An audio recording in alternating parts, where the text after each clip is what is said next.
El dolor que se siente ante la pérdida de un ser amado es bastante duro, muy fuerte y bastante difícil también de controlar. Y por eso es que hoy quiero hablar sobre el duelo.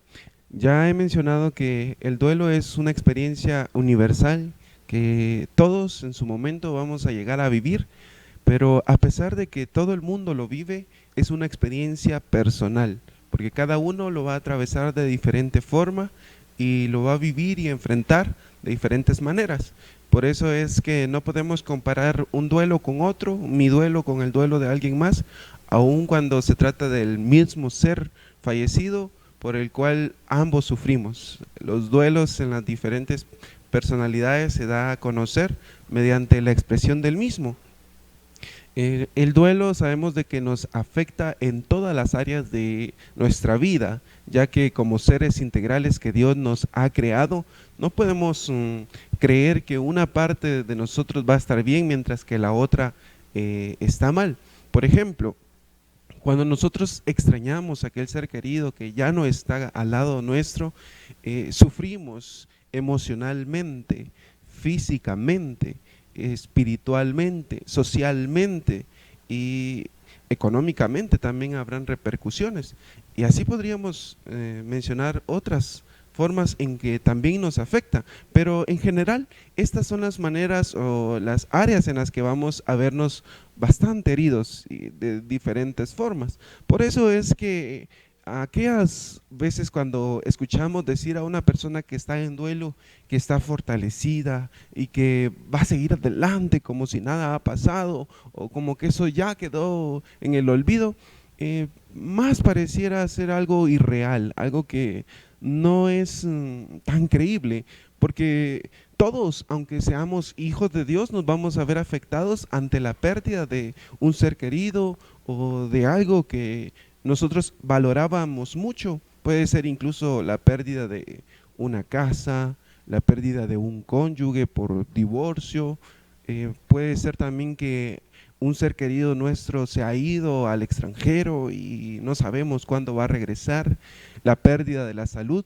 Vivimos distintos duelos que a la larga nos afectan, pero que muchas veces no hemos identificado que estamos sufriendo por esta situación. Y tendemos como cristianos a espiritualizar las cosas y a creer que nosotros como hijos de Dios no debemos vernos afectados por las distintas situaciones que atravesamos en esta vida. No obstante, no estamos exentos del dolor, del sufrimiento, aun cuando somos hijos de Dios, aun cuando somos fieles al Señor, si así fuera, pues no por eso una persona está exenta de pasar por el sufrimiento. Y algo de eso es lo que he mencionado ya. También traje a colación dos personajes bíblicos. Uno fue cuando Jacob llora la supuesta muerte de José. Recordamos esa historia en Génesis 37, 34 y 35, que allí en Génesis 37 se especifica cómo Jacob es engañado por sus hijos y ellos le dicen que José ha muerto, que ha fallecido, cuando ellos sabían que era una mentira porque lo habían vendido como esclavo. No obstante, Jacob no sabía que su hijo aún vivía y creyó a esa mentira que le dijeron. Entonces él llora amargamente y sus hijos vienen y lo quieren consolar a pesar de que ellos saben que es mentira, lo quieren consolar. Y Jacob les dice, no quiero que me consuelen, déjenme llorar, yo llevaré mi dolor hasta el sepulcro. Eh, Aquí vemos a un patriarca del Antiguo Testamento adoleciéndose, sufriendo por la pérdida de un hijo. Luego, eh, con el pasar del tiempo, José llega a estar al segundo al mando en Egipto, en el imperio egipcio, y manda a traer a su padre. Es ahí donde Jacob descubre que su hijo realmente no estaba muerto, sino que aún estaba vivo. Y con el pasar del tiempo es Jacob el que va a morir y José es el que va a llorar la partida de su padre. Y eso lo podemos ver en Génesis 50, del verso 1 al 3, donde José se duele ahora por la pérdida de su padre. Ha muerto y se tira sobre él, llora y lo besa y expresa su dolor.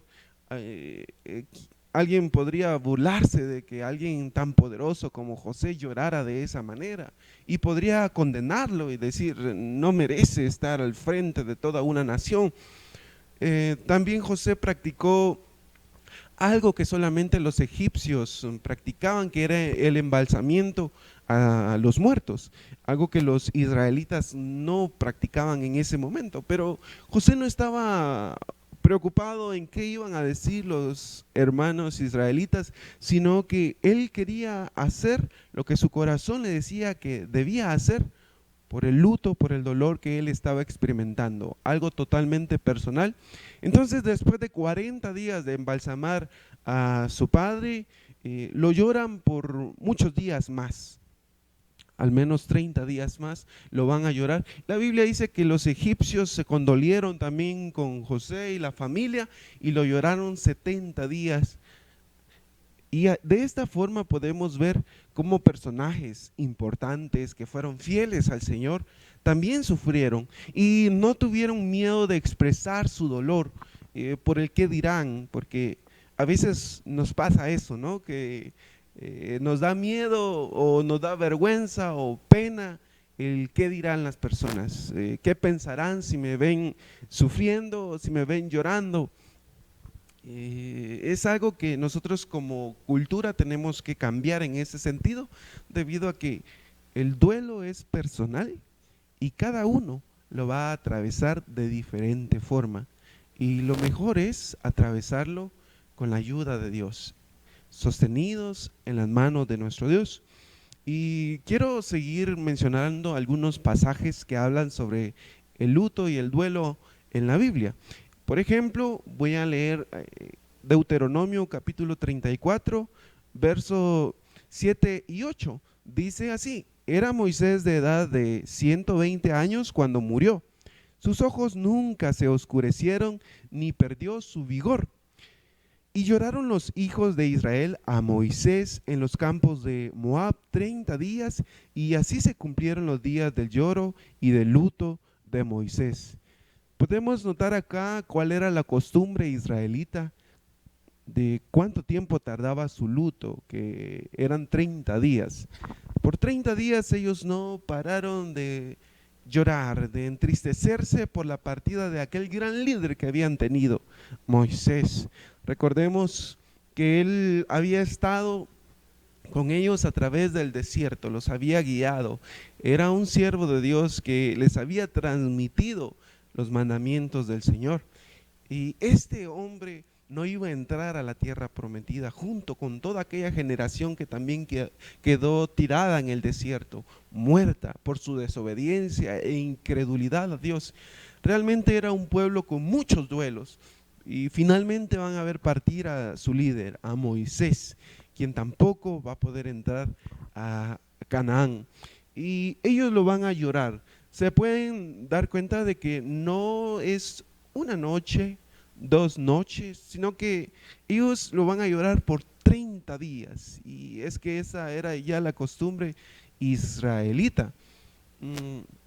Y no es que el dolor fuera a desaparecerse en automático después de 30 días, porque podríamos pensar de que alguien que ha llorado ya tantos días a alguien ya es suficiente, le podríamos decir ya, para, ya pasó, superalo, pareciera que no tenés fe en Dios, no sé, podríamos decir cualquier cosa de lo que hoy en día solemos decir, pero el dolor realmente no desaparece después de un tiempo determinado.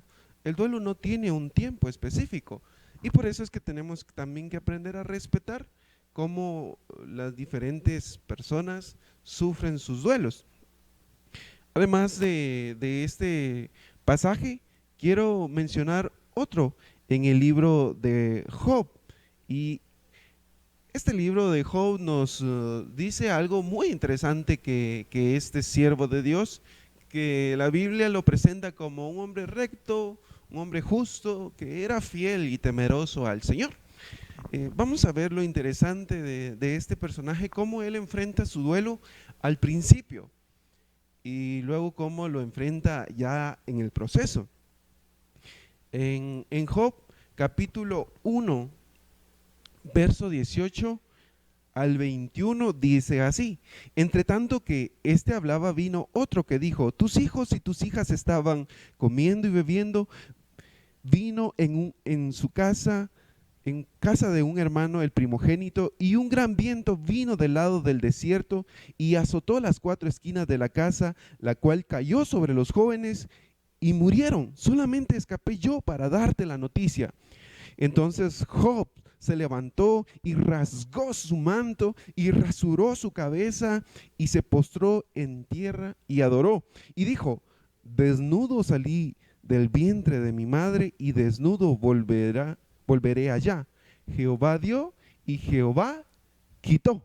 Sea el nombre de Jehová bendito.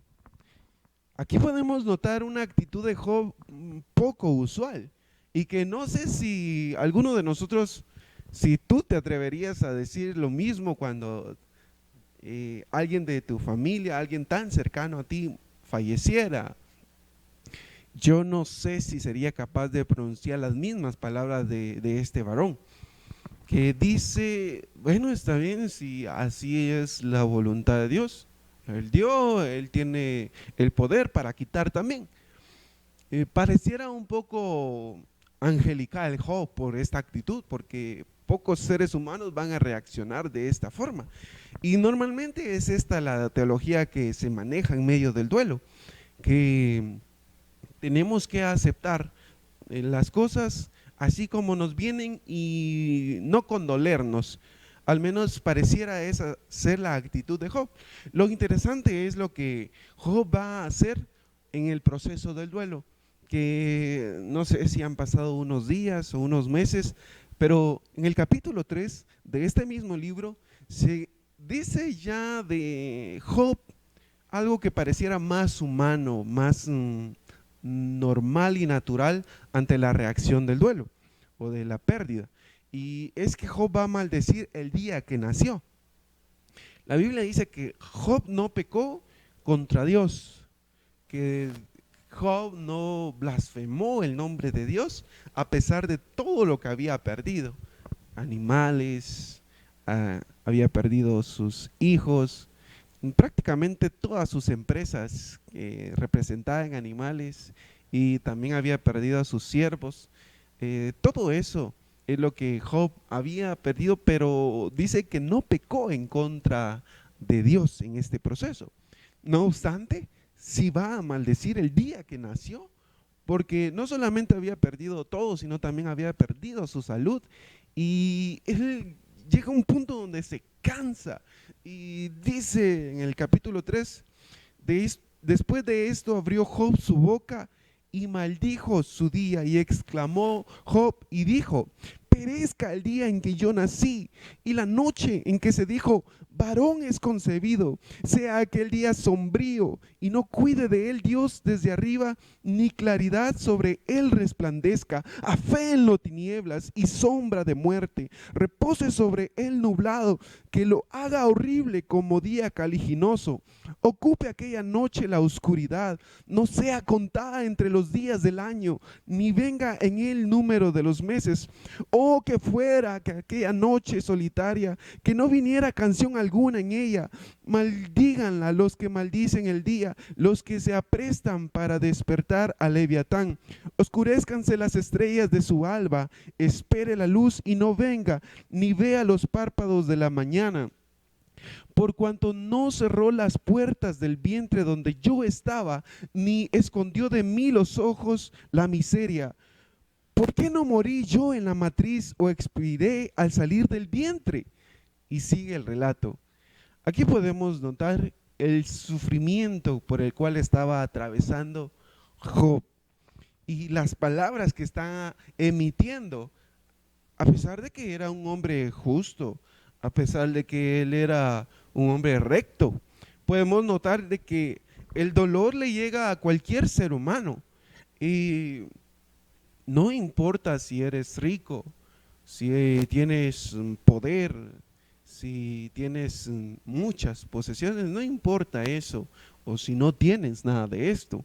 El dolor llega a nuestras vidas en cualquier etapa, en cualquier momento de nuestra existencia. Y aquí podemos notar entonces cómo este hombre, a pesar de ser un hombre justo, un hombre que estaba protegido por Dios, le llegan estas malas noticias, este mal momento.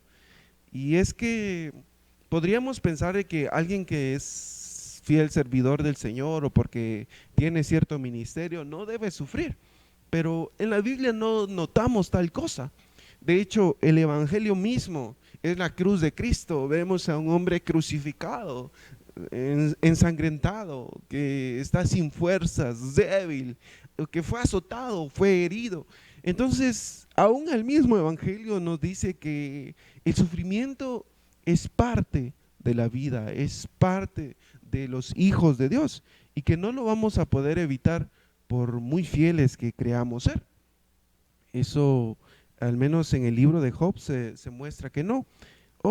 Otro aspecto importante de este libro es de que muestra cómo Job mantuvo también su amor por Dios y su fidelidad en todo este proceso. Sufrió, lloró, maldijo el día que nació, pero no por eso se apartó del Dios que adoraba, del único y sabio Dios. Aunque su esposa le dijo, ¿sabes qué, Job? Maldice a tu Dios y muérete. Ya no tienes nada que hacer en esta vida. En otras palabras, eso le estaba diciendo su esposa. No obstante, Job no hizo nada para ofender el nombre de Dios. Así que también eso podemos aprender de este libro, de que sin importar las situaciones por las que atravesamos o el dolor, nosotros podemos permanecer firmes, adorando y sirviendo a Dios y dependiendo de Él. Eh, Ahora quiero mencionar el capítulo de Juan, en el capítulo 11, donde Jesús va a reunirse con una familia que había perdido a su ser querido. Eh, Aquí se menciona la muerte de Lázaro y dice el verso 17, vino pues Jesús y halló que hacía ya 4 días que Lázaro estaba en el sepulcro. 4 días después de que Lázaro ha muerto, Jesús viene y se presenta. Es decir, que no estuvo en el entierro, no estuvo, bueno, en aquel tiempo no se enterraba a las personas, más se resguardaba en una cueva y se le ponía una piedra, como lo va a mencionar en este pasaje Juan, pero nos vamos a dar cuenta que Jesús no estuvo cuando Lázaro falleció. Y el relato sigue diciendo, Betania estaba cerca de Jerusalén, como a 15 estadios, y muchos de los judíos habían venido a Marta y a María para consolarlas por su hermano. Aquí podemos notar que varios de la comunidad judía habían venido para consolar a Marta y a María, quienes eran las hermanas de Lázaro. Y según algunos historiadores, los judíos tendían a visitar a las personas que perdían a un ser querido y en el primer día acostumbraban llevarles comida y el resto de la semana, que era el tiempo que la familia esperaba las visitas, pues los historiadores indican que la familia que había perdido a su ser amado se sentaba en el suelo y esperaba las visitas. Entonces los judíos venían y visitaban aquella familia. Entonces aquí hay un grupo de judíos con Marta y con María visitándoles en su duelo. Y Marta oyó que Jesús venía y salió al encuentro, pero María se quedó en casa, dice acá Juan. Y Marta le dijo a Jesús, Señor, si hubieses estado aquí, mi hermano no habría muerto. Aquí podemos ver el dolor en la expresión de Marta. Y es algo que cualquiera que esté pasando por duelo va a hacer. va a buscar un culpable.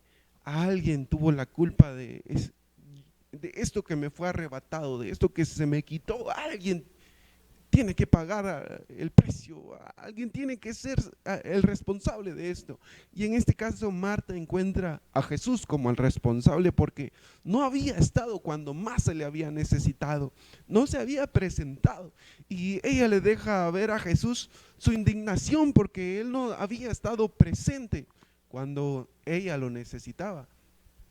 Y es que ¿acaso Jesús, quien podía abrir los ojos a los ciegos, sanar enfermos y hacer caminar a los paralíticos, no podía sanar la enfermedad de Lázaro? Pues sí podía. Entonces por eso es que Marta le va a reprochar, le va a recriminar a Jesús eso que él no ha hecho. Y preguntémonos, ¿será que nosotros también no tenemos algo de esta actitud que tiene Marta en este momento cuando perdemos algo que es muy importante para nosotros? No tendemos a reprocharle a Dios esto, no tendemos a decirle, ¿por qué no me contestaste mi petición? ¿Por qué no me la concediste?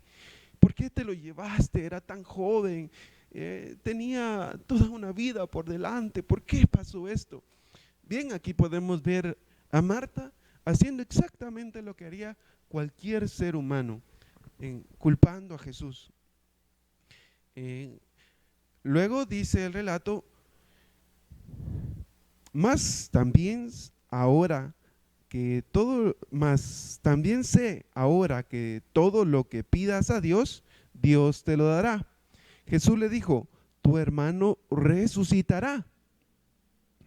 Aquí Jesús le está dando esperanza a Marta de que su hermano volverá a la vida, pero ella no comprende lo que va a suceder, no sabe el milagro que está por acontecer.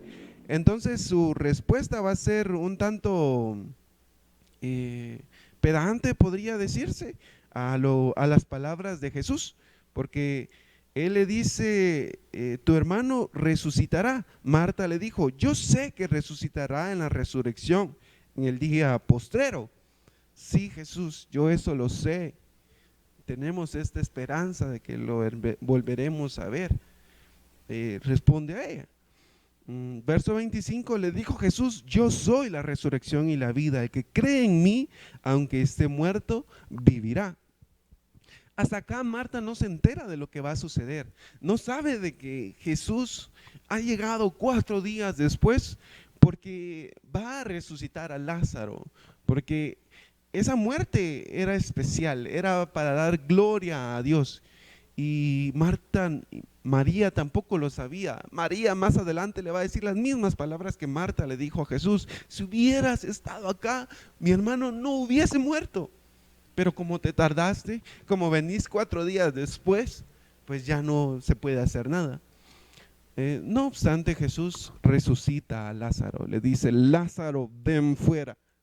Y Lázaro sale de aquella tumba, quitan la piedra y él sale de aquella cueva, podría decirse, aquel sepulcro en aquellos tiempos bíblicos. Y aquí vemos un milagro extraordinario. Todos quisiéramos ver este milagro extraordinario cuando vemos a un ser querido partir. Quisiéramos que Jesús lo resucitara, que lo levantara.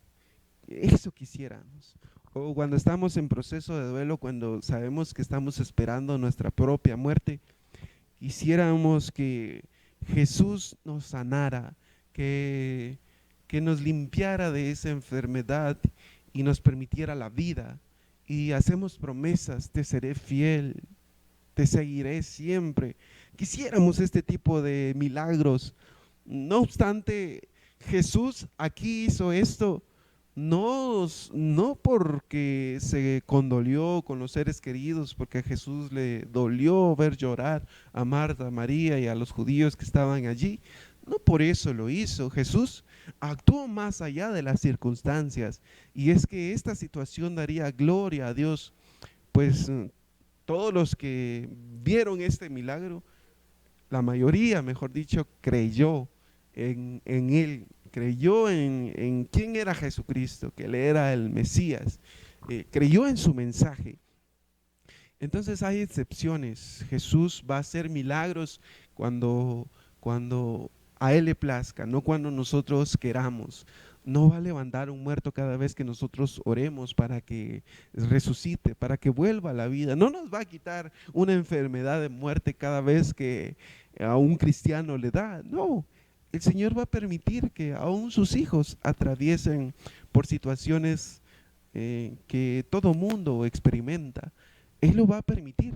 Y aunque es difícil de entender, pues nos queda más que reconocer que en este tiempo, en esos procesos, solamente necesitamos seguir dependiendo de Él, aunque no podamos comprender las situaciones que humanamente todos vamos a vivir, cristianos o no cristianos. Bien, después de este milagro de la resurrección de Lázaro, de la muerte de Lázaro, y ya vimos cómo Marta y María experimentan el duelo, Jesús también llora en este pasaje. Ahora quiero terminar con 1 de Tesalonicenses 4:13, que es un pasaje bastante utilizado por nosotros, los cristianos. Y este habla de la venida del Señor, pero quiero mencionar lo siguiente. Tampoco queremos, hermanos, que ignoren acerca de los que duermen, para que no se entristezcan como los otros que no tienen esperanza. Aquí Pablo escribe a una iglesia que estaba siendo perseguida, que estaba sufriendo mucho y algunos estaban incluso muriendo. Entonces él quiere dejarles algunas letras para animarles a seguir adelante en medio de las pruebas, en medio de la lucha, en medio de la muerte misma. Él les dice que les quiere escribir algunas palabras para que no se entristezcan como aquellos que no tienen esperanza.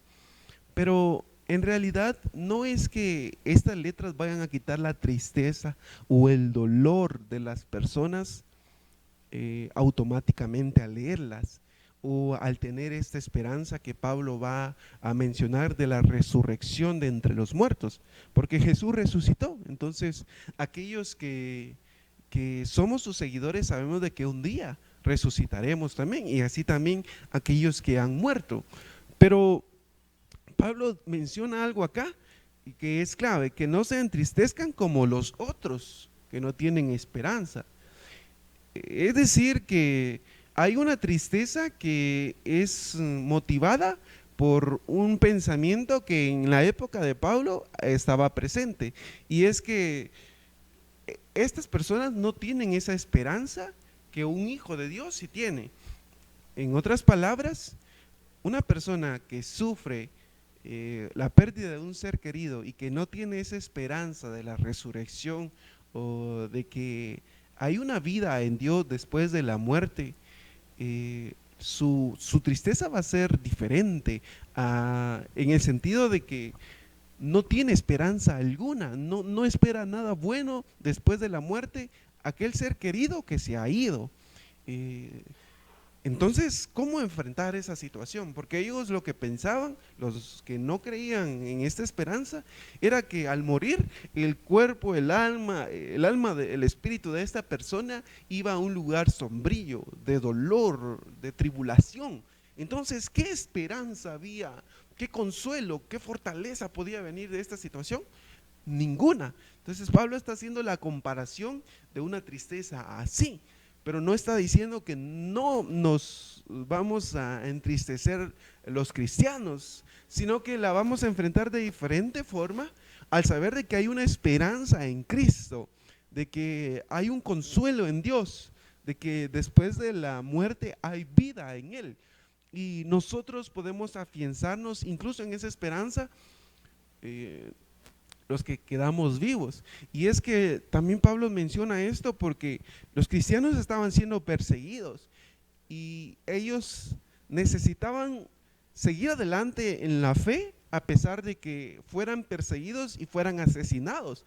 Y él les está diciendo estas letras para que, aunque tengan que morir, continúen adelante. porque hay una esperanza después de la muerte, aunque tuvieran que morir. Pero Pablo no está tratando de eliminar el dolor de los cristianos al mencionar este pasaje.